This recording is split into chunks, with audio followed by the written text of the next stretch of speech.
Something strange is happening around Shedeur Sanders, and once you see it, you can't unsee it. Because right now, the narrative is shifting in real time, and not everyone is being treated the same. What used to be a major talking point suddenly doesn't matter anymore. What would normally raise red flags is now being brushed off like it's nothing. And the biggest question is, why? Here, where it starts to get interesting. For weeks, there's been chatter around Shedeur, questions about his seriousness, his leadership, even his commitment. You've probably seen it. Is he locked in? Is he doing enough? That kind of talk doesn't just come out of nowhere. It shapes how fans and teams view a player before he even steps on the field. But now, he's doing exactly what you'd expect. Showing up, being present, putting in the work. And suddenly, the same people who were questioning him are saying it, overblown, that it doesn't really matter, that it's not a big deal who's in the building. Wait, what? Because let's be real for a second. If Shedeur wasn't showing up, if he was training somewhere else, away from the facility, missing those early impressions, you already know what the headlines would look like. The conversation would flip instantly. It wouldn't be overstated. It would be a problem, a serious one. And that's where people are starting to catch on. Because it's not just about what's happening. It's about how it's being framed. And the more you listen to the conversations, the more it feels like the goalposts are being moved in real time. Same situation, different reactions, different standards depending on who we're talking about. So now the question isn't just about Shedeur Sanders. It's about the narrative surrounding him. Because if the story keeps changing depending on the moment, then what's actually real? And more importantly, who's really controlling the conversation? And this is where the double standard becomes impossible to ignore. Because when you really break it down, Shedeur Sanders is doing exactly what people claim they want from a young quarterback. He's showing up, he's present, he's putting himself in the building, around teammates, around the environment, staying locked in. That's usually the kind of thing that gets praised. That's usually the box you're supposed to check. But instead, it's being dismissed. Suddenly it's overblown, suddenly it doesn't really matter, and that shift, that's what's raising eyebrows. Because let's flip it for a second. If Shedeur wasn't there, if he was off training somewhere else, away from the facility, not visible, not engaged in that day-to-day environment, you already know how this would be framed. It wouldn't be neutral, it wouldn't be shrugged off. It would be a full-blown conversation about commitment, about leadership, about whether he's serious enough to be the guy. We've seen that story play out before. So the real issue isn't just what Shedeur is doing. It's how people are reacting to it. Because the same action, showing up or not showing up, shouldn't suddenly change in importance depending on the narrative. Either it matters or it doesn't. But right now, it feels like the rules are shifting depending on who's being discussed. And that's where fans start to get frustrated. There's a growing sense that the conversation around Shedeur isn't consistent, that the expectations placed on him are different or at least being applied differently. Some observers even suggest that once a narrative forms early, everything after that gets filtered through it, good or bad. So even when he does something right, it doesn't land the same way. And that creates a weird dynamic, because instead of evaluating what's actually happening, people start reacting to the story they've already built in their heads. But here's the thing. That kind of inconsistency doesn't stay hidden for long. Fans notice it, analysts notice it, and once it's out there, it becomes part of the conversation itself. Now, it's not just about Shedeur's performance or preparation, it's about whether he's being judged fairly in the first place. And that's a much bigger issue. Because if the standard keeps changing, then how is anyone supposed to win that situation? And this is where the situation really starts to fall apart, because now you bring Dillon Gabriel into the conversation, and suddenly the entire narrative looks inconsistent. Because here's the reality. Dillon Gabriel isn't showing up to the building right now. And instead of that being treated as a concern, instead of people questioning his commitment, his focus, or his urgency to connect with the coaching staff, the reaction is completely different. It's calm, it's understanding, it's full of excuses. He might be training somewhere else. He could be working with private coaches. It's not a big deal. Sound familiar? Because those are the exact same people who were just weeks ago raising questions about Shedeur Sanders for things that weren't even confirmed. Now the roles are reversed and the energy is completely different. And that's what people are starting to notice.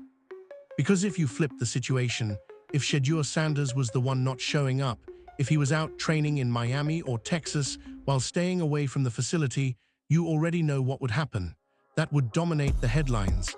It would be labeled as a red flag. Analysts would start questioning his leadership, his mindset, even his readiness to be the guy. But with Dillon Gabriel, it's brushed off like it's nothing. And that's where the frustration is coming from. Because this isn't just about attendance anymore, it's about consistency in how players are evaluated. Same position, same opportunity, completely different standards. Now, to be fair, there could be valid reasons. Reports suggest he might be working on specific parts of his game privately, and that's not unusual. Players do that all the time. This isn't about saying one is right and the other is wrong. It's about the reaction. Why is one situation dissected under a microscope, while the other gets the benefit of the doubt? That's the question nobody seems to want to answer. And the more this plays out, the more it feels like the narrative around these quarterbacks isn't being shaped by what they're actually doing, but by what people expect them to be.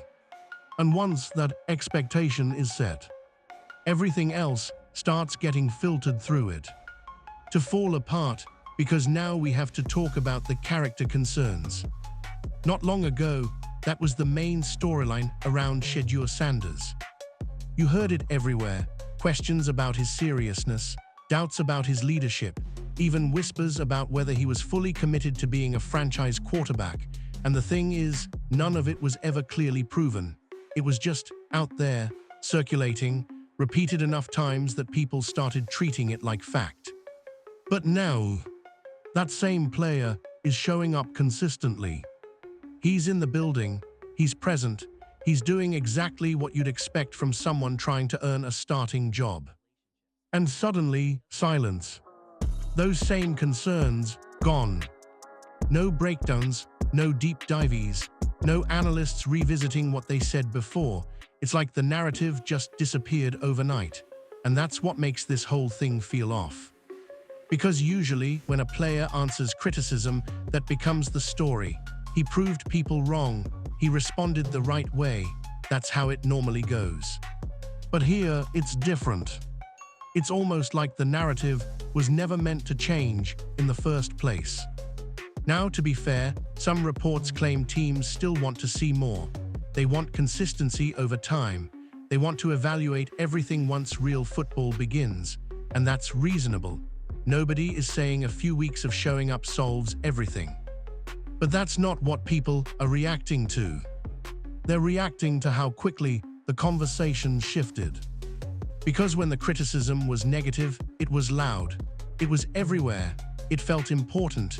But now that there's something positive to point to, it's being downplayed. And that's where the disconnect is. Some fans are starting to believe that the narrative around Shedeur was already decided before any of this even started. That no matter what he does, the framing will adjust to keep him in that same box. Now, whether that's true or not, that's up for debate. But what's not debatable is this. The conversation changed. And it didn't change because the situation got worse. It changed because it got better, and suddenly that didn't seem to matter anymore. And then you zoom out and realize this isn't just about Shedeur Sanders anymore. This is about the situation he just walked into, and honestly, it's messy. Because the Browns' quarterback room right now, it's not stable, it's not clear, and it's definitely not normal. At the center of it all is Deshaun Watson. Now on paper, he's still there, still on the roster, still technically in the mix. But let's be real, this situation has been complicated for a while. Injuries, inconsistency, and everything surrounding his time in Cleveland have created a cloud that hasn't gone away. And even now, it feels like the team is stuck in a position they didn't fully plan for. Reports suggest the contract situation makes things even tighter. Moving on isn't simple, it's not clean. Financially, it's a huge commitment that the team is still dealing with. So instead of a clear reset, it's more like a slow transition that nobody is fully controlling. And that's where things start to feel chaotic. Because while all of this is happening, you've got new quarterbacks coming in. You've got competition being talked about. You've got coaches trying to figure out what direction this offense is even going to take. But here, the key part. No one really knows who's in control of this situation yet. Some reports claim this is all about the future now, that the Browns are quietly shifting their focus toward finding their next guy, the one who can actually stabilize everything. And naturally, that's where Shedeur Sanders enters the conversation. Not as a guaranteed starter, but as a potential solution. And that changes how everything around him is being viewed.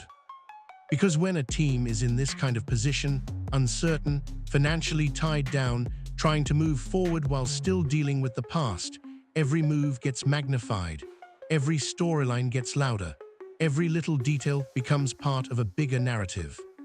And that's exactly what we're seeing right now. This isn't just about who's showing up to the building. It's about a franchise trying to figure itself out while everyone watches closely. And when you're in that kind of environment, even the smallest stories can turn into something much bigger than they really are. And this is where the whole conversation starts to feel disconnected from reality, because when you actually look at what's happening, none of this should even be a debate right now. Here's the part most people aren't talking about. There's no real football activity happening yet. Coaches aren't allowed to fully work with players. They're not running real practices. They're not installing full systems. In fact, for a stretch of this offseason, players can show up, throw, train, but it's all on their own. No direct coaching, no real structure, just individual work. So when you hear people arguing about who's in the building and who's not, it starts to sound a little ridiculous. Because what exactly are we measuring? Showing up right now doesn't mean you're winning the job. Not showing up doesn't mean you're falling behind. The actual competition, the real evaluation, hasn't even started yet. Coaches haven't seen these quarterbacks operate in their system. They haven't gone through real reps. They haven't been tested in anything close to game-like situations. And yet, the conversation is loud. That's where the gap is. The media is treating these early off-season details like they're major indicators, while the reality is they don't carry nearly as much weight as people think. It creates this illusion that something meaningful is happening right now, when in truth, everything important is still weeks away. And some reports even suggest the timeline makes this even clearer. We are talking about limited practices, short sessions, no contact, highly controlled environments. Even when things officially begin, it's not real football yet. It's gradual, it's slow, it's designed to build up over time. Which means all of these strong opinions being formed right now. They're being formed before the real process even begins. And that's what makes this so interesting. Because if the foundation of the conversation is built this early, before any real evaluation has taken place, then what we're hearing might not be about performance at all. It might be about perception. And once perception takes over, it becomes a lot harder to separate what's actually happening from what people are being told is happening.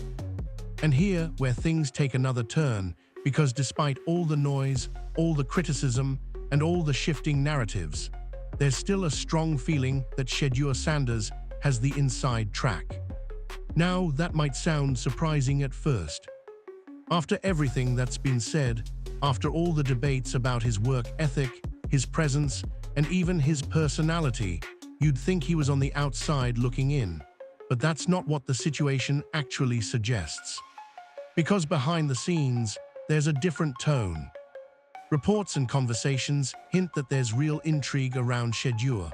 Not hype, not guarantees, but genuine interest. The kind of interest that teams don't always say out loud, but you can feel in how they talk about a player. There's a belief that he could be something more than just another name in the quarterback room. And more importantly, there's opportunity. Because when you look at this Browns situation, it's clear they need a direction, they need stability, they need someone who can eventually take control of this offense and move things forward. And whether people want to admit it or not, Shedeur fits that timeline better than anyone else in the room. Now, that doesn't mean it's his job. Far from it. There's still going to be competition, there's still going to be evaluation, and like we talked about earlier, none of that has truly started yet. Everything right now is just build-up, just positioning. But here, the key detail. Not every player walks into a situation where the team actually needs them to succeed. Shedeur does. And that changes everything. Because when a franchise is looking for its future, it doesn't just evaluate talent, it invests in it. It gives opportunities, it creates chances, it allows a player to grow into the role, not just compete for it. And some believe that's exactly what's happening here. Now, to be clear, this isn't confirmed. It's not being officially stated, but it's been said that Shedeur is expected to get every opportunity to prove himself, every chance to show he can handle the role.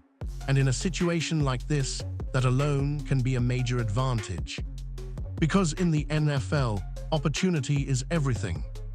You can have talent, you can have potential, but if you don't get the reps, if you don't get the trust, it doesn't matter.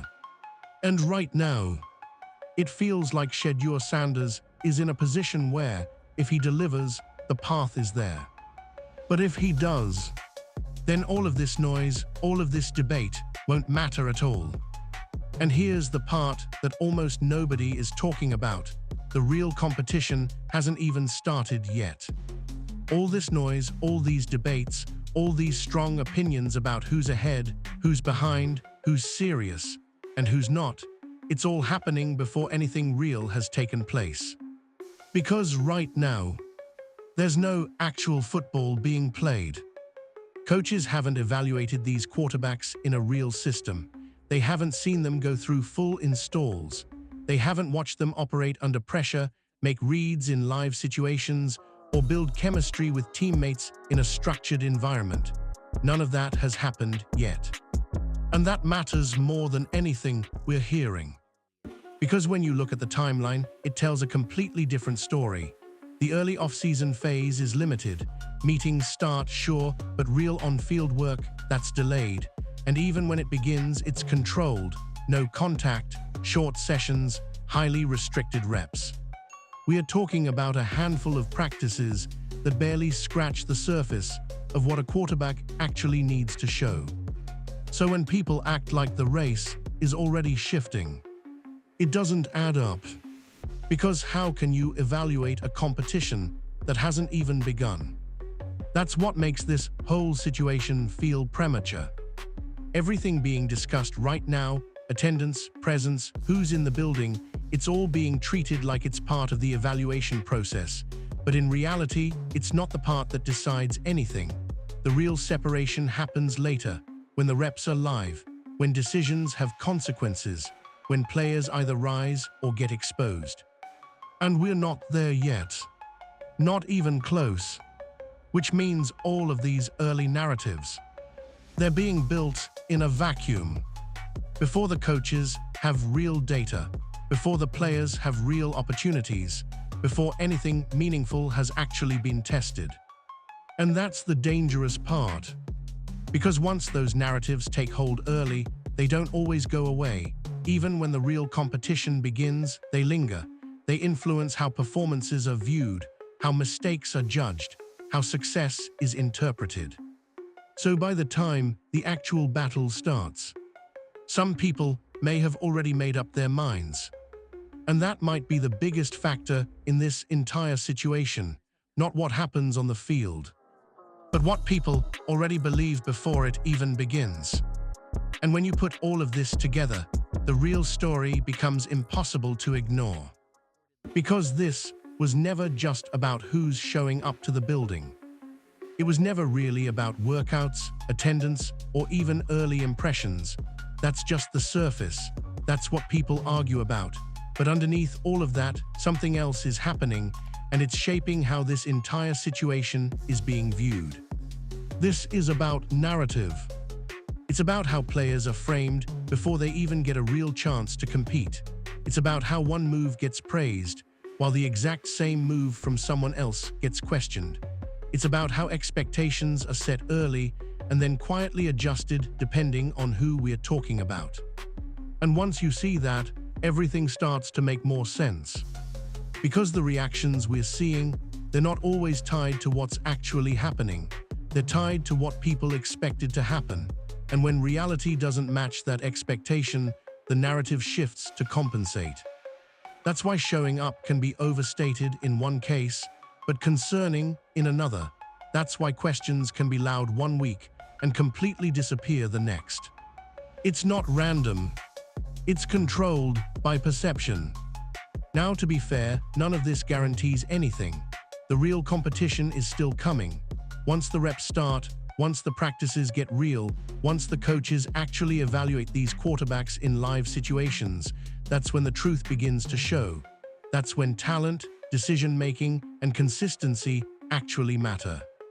And at that point, narratives don't throw passes. Players do. But here's the catch. By the time we get there, some people may have already made up their minds. And that's what makes this so important right now. Because if the narrative is already leaning one way, then every throw, every mistake, every success is going to be viewed through that lens, fair or not. So the biggest question moving forward isn't just who wins the job. It's this. When the real competition begins, will the evaluation actually be about performance? Or will it still be about the story that was written before it even started?